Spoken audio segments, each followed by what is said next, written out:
go no further, but will the defending champion overcome his first hurdle? Johnny Calyton, the Ferret, won his first big stage title here last year. He carved his way through the field. Sometimes it was great, sometimes it wasn't brilliant, but it was always enough. Beat Max Hopp, James Wade, Ian White, Mensur Suljovic in front of his home crowd, and then saw off his fellow Welshman Gerwyn Price 8-5 in the final. It was the Ferret's second PDC title. He's already added a third this year on the Pro Tour. But can he go and make it number 4? It has not been brilliant from him on the Euro Tour so far this year. He's won a couple of games, but he's lost 3. And it is the Ferret versus the Totem. This leg, Johnny, to throw first. Game on. In the second round, Paul Nicholson in the commentary box for this one. Seen one Welshman win today. Yes, we have. Could be another weekend for the Welsh. It's definitely a Hendo weekendo. Celtic have just won the title on his birthday. And I wonder if Hendo's going to get a win later on when he plays against, funny enough, a Welshman, Gezi Price, who got the final here last year. Well, if Johnny Clayton's going to get over this hurdle, he's going to need 3 very good darts, a pogo stick and a mattress, because Tytus Kanik is huge. He is, and it was a pretty decent effort from him yesterday, seeing off the Austrian Dietmar Berger by 6 legs to 2, averaging just over 90. Yeah, he didn't really get stretched a lot by Dietmar Berger, and I think in Titus's heart of hearts, he didn't think he was going to. So 83. That was a very professional performance yesterday from the big man, who's won 4 games up to this point, looking for a big scalp to get himself 99. In the final day, which, would it be a surprise right now? Probably not, because he's playing very well. Yeah, he's a dangerous player, and he's coming into this having 44. Recently had his best ever run in a PDC event, making the semi-finals in Barnsley. Admittedly, he wasn't playing particularly brilliantly that day, but he was getting the wins. And as the Ferret will tell you from last year, you don't have to go and average 100 every round. You've just got to get the W next to your name. You are going to need a big performance or 2 somewhere along the line. 60. At the very least. 110. But this could be a breaker throw here. Treble 18 or bull. 54. Johnny require 136. Pressure still on Calyton here, and he may need something brilliant just to kickstart his assault on his defence. It hasn't gone his way on the Euro Tour this year. He's looking for 42. Something just to get him Tytus going. Require 56. It's not happening yet in this match. Tops. 16. Now, can Calyton nick this leg 94. in 20 or 21 darts and find his range finally? Yes. Can he get a 94 checkout, just like Nathan Aspinall did in the last match? That could be just as key.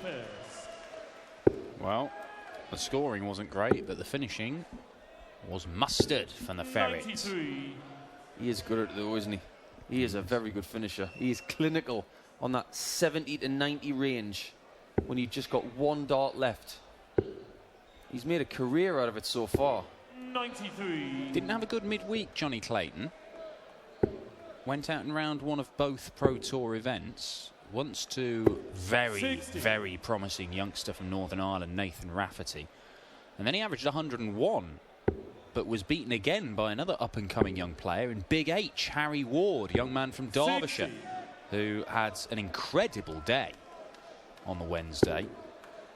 Somehow beat Peter Wright, having been 4-0 down with Wright averaging 120. Funny old game, isn't it? Yeah, it's a very odd game.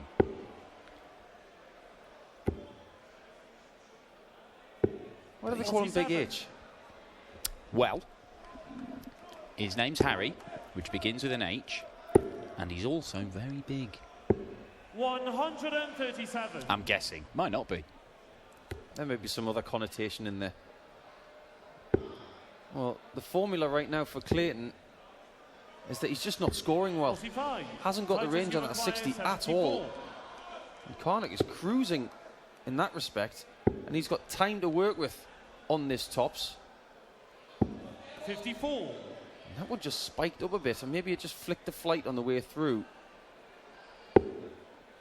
Johnny, his first prime dart is in the bottom bit of the 60. You just can't find it. No, it's just not working at all for Calyton. And to be honest, he's a little bit fortunate not to be 2-0 down here.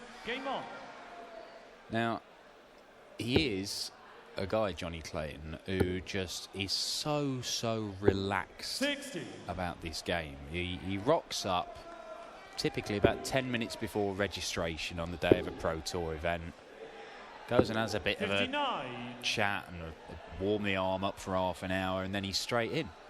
And, you know, look at the seeding is number 9. He is right up there in the seedings because he is that good. This is more like it. It's amazing what happens when you get that first dart right. Now he is the anti-Michael Smith. He's trying to build stuff on top of each other as opposed to underneath. But he has that crazy knack of being able to understack with a flat dart. And he's really stubborn on that 60. He doesn't like to switch a lot. But there are signs from Johnny in this leg that he's just starting to find it. And maybe he's making adjustments on the fly, which is what the great players do. Yeah, well, he's left a finish after 3 visits to the board, whereas previously he was leaving a finish after about 6. There we go. Oh, he's going to move over to the 18s. 93. Everything's just starting to compact itself, isn't it? There were sprays into the 1, sprays into the 5, and a single 20 earlier on, but now everything's coming together. 68. Starting to look a bit more Johnny Calyton-like. It's that kind of shot that he usually takes out tops. Yeah, that's absolutely Johnny Calyton all over. I've had a word with a couple of the players from last night and this afternoon.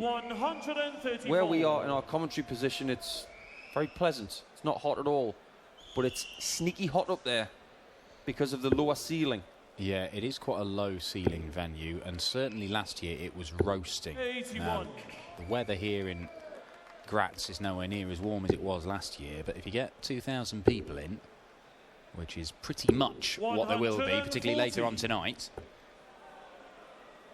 and no doubt they'll be lively, particularly for the arrival of Mensur Suljovic, who takes on Raymond van Barneveld. What a game that could be. Then, yeah, it is going to be warm. You can see the big pointed roof here in Graz, but it isn't as cavernous as some of the Euro Tour venues that we've been on already this year. Yeah, a bit more cosy. But the atmosphere here in between games has been phenomenal. 140. Kanik is very much in position to go 2-2 here. Doing most things right.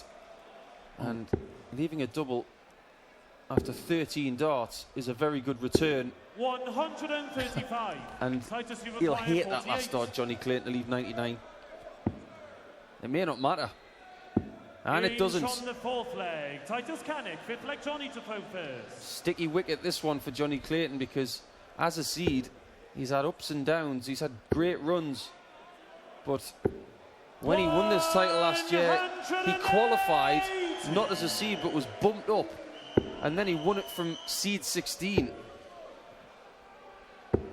100. He's really suffered with that whole winning thing on a Saturday, where if you don't win, you don't get any ranking points. 4 perfect darts, but no more 95. For Calyton. He is a player sort of in the Alan Norris mould, where he'll turn up one day and he's more likely than most players to either go out first round or find himself in a semi-final or final. He just... Oh, the Ferret's playing proper darts today. Gets through the first round, he could go all the way and win it, but he does go out early. 60. And we've seen that a handful of times this year. He can't count as well. 60, I mean... 59. 3 single 20s to leave 166 is just standard Ferret behaviour. It's a schoolboy error. You can't afford to do it. I know that Kanik is behind him on the score, and it's not as relevant, but you just can't do that. You're setting yourself up for future mistakes. You've got to get yourself into 57. Good habits. Johnny require 85. Now, can he take out another one of these lovely 2 darters? 20 for Bull. Overpitched on that one. And these are the shots that you get against Johnny that you might have to take. Possible. Not anymore. The pressure is applied, and if Johnny slips up, Tytus is there.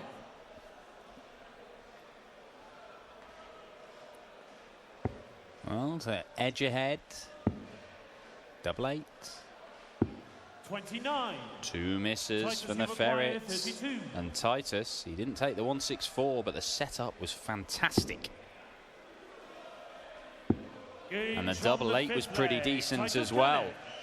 And for the first time in this match, the pole is in pole position.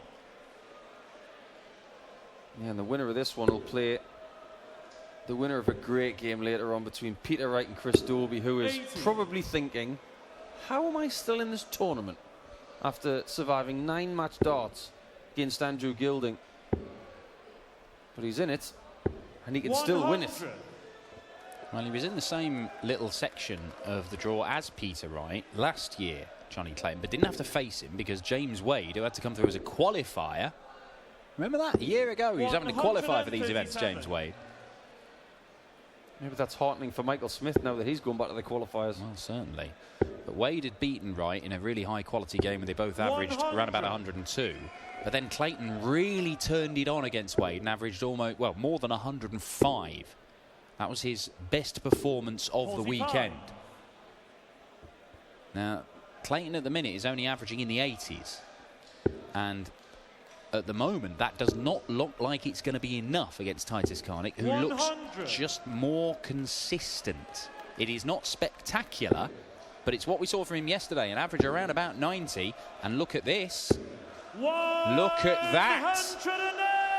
Yeah, more evidence that Johnny Clayton is skating uphill. That's a great 140 somehow. A lot of people would have gone bullseye there to leave the 2-darter, but it might not matter. Double 10 for Kanik for a 2-leg lead, and he's there. You can see how much he's putting into this. See how much he wants it, and why not? He wants to get into Sunday action and possibly give himself a big run in this tournament. Well, this is only the second European Tour event he's played this year. He's not going to be in Sindelfingen. He's not qualified for it. He was a first-round loser at the German Darts Championship. 140. Kanik is a guy who'd come through and played on the European Tour last year. He managed to win 1 game in Leverkusen, lost in Saarbrücken. 59. So wins on the European Tour have been few and far between for Tytus Kanik, and he's certainly never won back-to-back games. 140. So if he were to knock out the number 9 seed here, then he would be doing something he's not done before, just like making the semi-finals of that Pro Tour event a couple of weeks ago, something he'd not managed before. This is progress for Kanik. He's growing in confidence. I can't believe. 100. I can't even imagine him growing more. He's the size of Shaquille O'Neal if he wins this game. Well, Kanik is 78 in the order of merit. So, for a man who's in his second year, he's not got that far to go to get into the top 64. And 81. a run here, you never know. Be a big step towards a European Championship with there's plenty of ranking money up for grabs. Big step towards the Worlds. Getting into the Europeans will be huge for him. Getting into Minehead for the Players' Championship Finals will be huge. Getting into the Worlds might keep him on tour. And double 10's there again, and don't leave him on that. He looks really good on it. 5-2 to Kanik. And Johnny Clayton again. Well, I've commentated on 3 matches before this today, and every single time the seed is gone. So maybe I'm cursing these seeds. 97.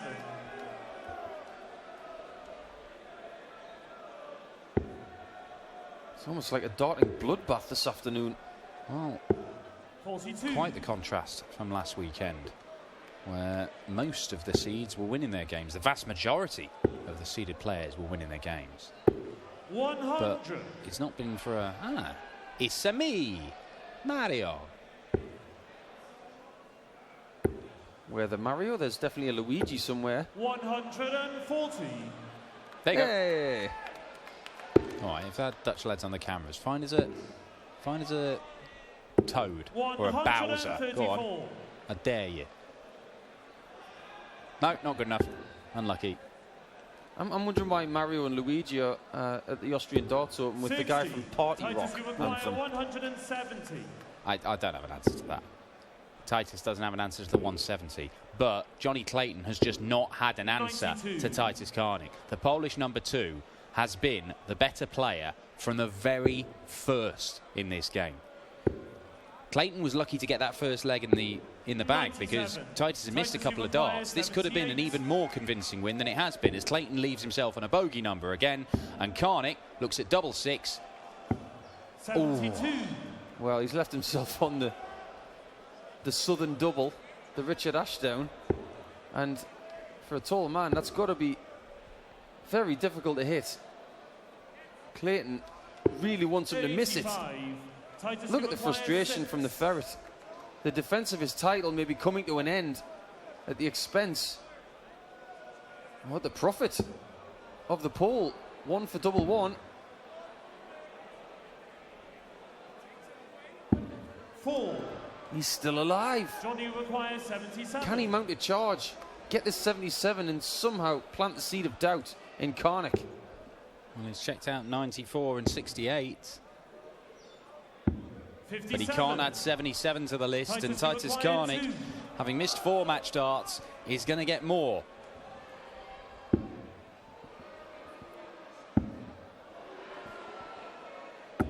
And that gets it done for the first time. Tytus